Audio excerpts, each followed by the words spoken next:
नमस्कार दोस्तों, अमृतकाल में आपका स्वागत है। जैसा कि आप जानते हैं कि अमृतकाल चल रहा है। अमृतकाल जो है लगभग अभी लगभग 25 साल मान सकते हैं, लेकिन 25 साल तो नहीं रहा, 23 साल रह गया होगा। ठीक ना।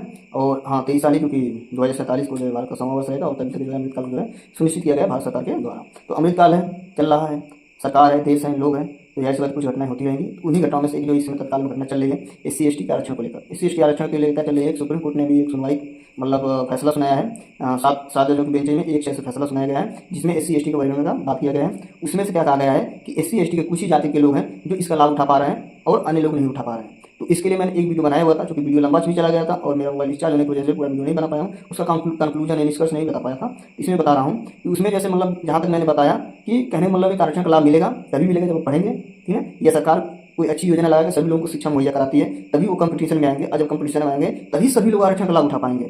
ठीक है। सभी लोग, यानी जो काबिल होगा, जो योग्य होगा, जो मेरिट में आ सकता है, ठीक है, तभी वो जो उसको आरक्षण का लाभ होगा। ये नहीं है कि जो कहेंगे SC हो, ठीक है, ऐसा नहीं है कि तुम SC हो तो तुम्हें नौकरी लग जाएगी। ऐसा नहीं है कि तुम SC हो तो नौकरी लग जाए, मैं SC हूँ तो नौकरी लगेगी, OBC हो तो नौकरी लगेगी, ST है तो नौकरी लगेगी, नहीं, ऐसा कुछ नहीं है। ठीक ना।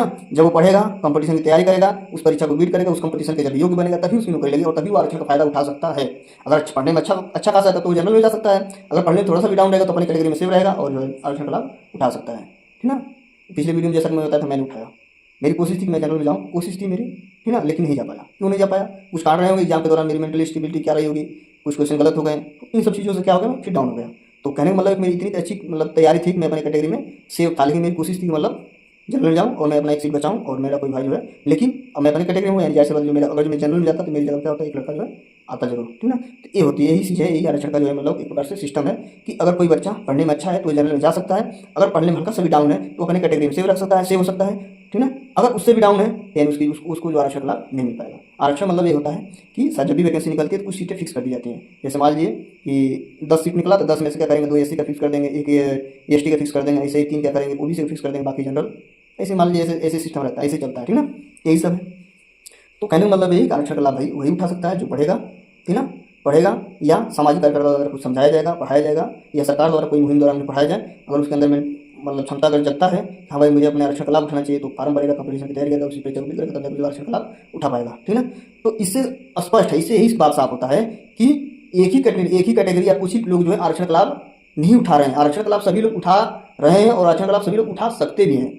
बस शर्त ये है कि क्या उनको जो पढ़ाई अच्छी शिक्षा मिली, क्या उनको अच्छा गाइडेंस मिला, क्या उनका जो है इनकम का सोर्स सही रहा है। क्योंकि अक्सर क्या होता है ना, बच्चे शुरू में पढ़ना शुरू करते हैं, 10वीं 12वीं तक जाते जाते उनकी आर्थिक स्थिति डाउन हो जाती है, क्या कर लेते हैं, फिर इधर उधर जाकर कंपनी में जॉब करने लगते हैं, प्राइवेट सेक्टर में जाकर काम करने लगते हैं, मजदूरी करने लगते हैं, दिहाड़ी मजदूर बन जाते हैं। कुछ लोग जो है मिस्त्री बन जाते हैं, कहने में कुछ, या तो कोई कुछ कौशल का कुछ काम सीख लेते, कोई छोटा मोटा ठेली रेहड़ी लगा लेने लगता है। तो ये सब सिस्टम बन जाता है, क्योंकि भाई उसकी स्थिति सही नहीं है तो क्या करेगा वो। हर हमेशा तो जो है भाई पढ़ नहीं सकता, क्योंकि भाई अगर जो पढ़ने लगेगा तो उसकी भाई घर की स्थिति डाउन जा रही है। तो इस वजह से क्या करेगा वो, पढ़ाई छोड़ता है। क्या वो उसको आरक्षण का लाभ मिला? नहीं मिला। लेकिन वही मिलता है। कुछ लोग होते हैं थोड़े से जिद्दी टाइप होते हैं, नहीं मैं झेलूंगा इस चीज़ को, और 1-2 साल खींचते हैं, पढ़ाई भी जारी रखते हैं, उनको लाभ मिल जाता है। या कोई मददगार हो जाता है, मददगार मतलब उसकी फैमिली को अच्छा लगता है, थोड़ा मदद कर देता है। या कुछ लोग ऐसे भी होते हैं कि अपन पढ़ाई भी जारी रखते हैं, साइड में काम भी जारी रखते हैं, वो भी आरक्षण का लाभ उठा लेते हैं। तो इसका कुल मिला जुला के यही कहना है कि भाई आरक्षण का लाभ मिलता है, सभी लोगों को मिलेगा। बशर्ते है कि क्या उनको शिक्षा मिल रहा है, मिनिमम एजुकेशन मिल रहा है, मिनिमम योग्यता प्राप्त कर पा रहा है कि नहीं पा रहा है। ठीक ना। या उसको वो जागरूक है कि नहीं है आरक्षण के प्रति, ये भी तो होता है। बहुत से लोग जागरूक ही नहीं है। बहुत से जैसे गाँव में ये होता है तुम्हें नौकरी थोड़ी मिलेगी, जब उसे पता चल जाएगा हाँ आरक्षण है, अगर मैं थोड़ा सा मेहनत करूँगा तो हो सकता है, तो भाई पढ़ेगा, मेहनत करेगा, कोशिश करेगा, हो जाता है। तो ये चीज़ है। तो पहले सवाल का मतलब यही है कि मिल सकता है। अब इस पर सरकार को थोड़ा सा ध्यान देना होगा। जैसे यूपी में आ जाइए, अब यूपी में जो है, जहाँ तक मुझे पता है 2018 या 19 के बाद जो है टीचर की वैकेंसी जो है नहीं निकली है। टीचर की वैकेंसी नहीं निकला। हालांकि इस पर कानून आया, भाई BEड को अलग कर देंगे, BEड जो है मिडिल से 6 से लेकर जो है ऊपर के टीचर बनेंगे और BTC वाले प्राइमरी बने, लेकिन बस वही न्यूज रह के आके नोटिस आके जो भी चाहिए वहीं रुक गया, पता नहीं फार्म नहीं है अभी। तो कैसे भाई जो है कहने का मतलब कि शिक्षा मिल पाएगा। हम ही थे भाई, जैसे हमें मान लीजिए जब हमारी पढ़ाई चालू थी, जब हम पढ़ रहे थे सरकारी स्कूल से ही पढ़े हैं, शुरू से पढ़ाई नहीं मिली, अच्छी पढ़ाई नहीं मिली। क्योंकि जब हम लोग पढ़ रहे थे तो उसमें इंग्लिश का क्रेज थोड़ा सा हल्का सा चढ़ा था। जब इंग्लिश का क्रेज चढ़ा था तो हमारे भी भाई इंग्लिश हमें कुछ आना चाहिए, लेकिन नहीं। जब हमारे स्कूल के जो टीचर हैं उनको इंग्लिश नहीं आ रहा है, वो कैसे हमारे पास डिलीवर करेंगे। ना उन्होंने इंग्लिश टीचर को भेजा किसी, जाहिर सी बात इंग्लिश टीचर को भेजते जब वैकेंसी निकलती, जब वैकेंसी नहीं निकलती इंग्लिश टीचर हमारे पास आएगा कैसे, उड़ के तो आएगा नहीं पढ़ाने। यही सब सिस्टम सरकार को उस पर ध्यान देना चाहिए। अभी उस भी पिछले वीडियो में बताया मैंने, कुछ लोग घुमक्कड़ लोग हैं, उनके लिए भाई मोबाइल स्कूल की व्यवस्था की जानी चाहिए। कोई और कुछ सामाजिक, जैसे सामाजिक कार्यकर्ता तो कुछ हद तक मोटिवेट करते हैं लोगों को, लेकिन ये जागरूक करना पड़ेगा ना, सरकार को जागरूक करना पड़ेगा ना। जैसे एक मिथ है, जो एक भ्रम का जाल फैला हुआ है कि लोग यही कहते हैं सरकारी नौकरी थोड़ी लगेगी। तो क्या होता है, उससे बच्चा क्या होता है, डिमोटिवेट हो जाता है, डाउन हो जाता है। इसीलिए क्या होता है, कहने मतलब इसीलिए कुछ लोग आरक्षण का लाभ इसीलिए उठा पाते हैं क्योंकि वो उनके घर में या उनके आस पड़ोस नात रिश्तेदार जो पढ़े लिखे रहते हैं, वो बचपन से उनको देखे हुए रहते हैं कि हाँ भाई वो फला आदमी है, वो है, वो जो है अच्छे से पढ़ लिख रहे हैं। वो तो उनसे थोड़ा बहुत अगर उसके अंदर, बच्चे के अंदर थोड़ा सा भी मोटिवेशन है तो उनसे पूछता है, जानकारी लेता है, गाइडेंस लेता है, अपना उस हिसाब से फिर आगे बढ़ता है। ठीक है। तो बस उसके पास आसपास जो है माहौल कैसा है उस पर डिपेंड करता है। तो कम से कम सरकार को तो ऐसी योजनाएं चलाएंगे, कम से कम बच्चा स्कूल तो जाए। सरकार चलिए मिड डे मील चलाया है, लेकिन क्या है, ठीक है, जब मिड डे मील चलाया है इसका मतलब ये तो नहीं बच्चा स्कूल जाने लगेगा, कुछ और भी चीज़ें होती हैं, ठीक है। तो यही सब बात है। तो आरक्षण का जो है अगर जो कहा जाए कि लाभ कोई एक व्यक्ति उठा रहा है या एक मतलब कुछ जातियाँ उठा रही हैं, तो ऐसा कुछ भी नहीं है इसमें।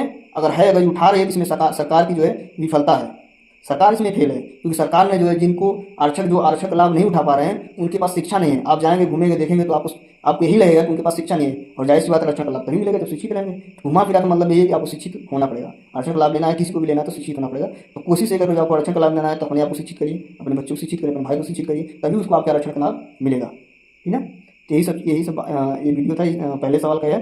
वीडियो लंबा चला जाएगा तो बस यहीं पर वीडियो को रखता हूँ। अगर वीडियो अच्छा लगता है, सॉरी क्लोज करता हूँ। अगर वीडियो अच्छा लगता है तो लाइक शेयर और सब्सक्राइब जरूर करें।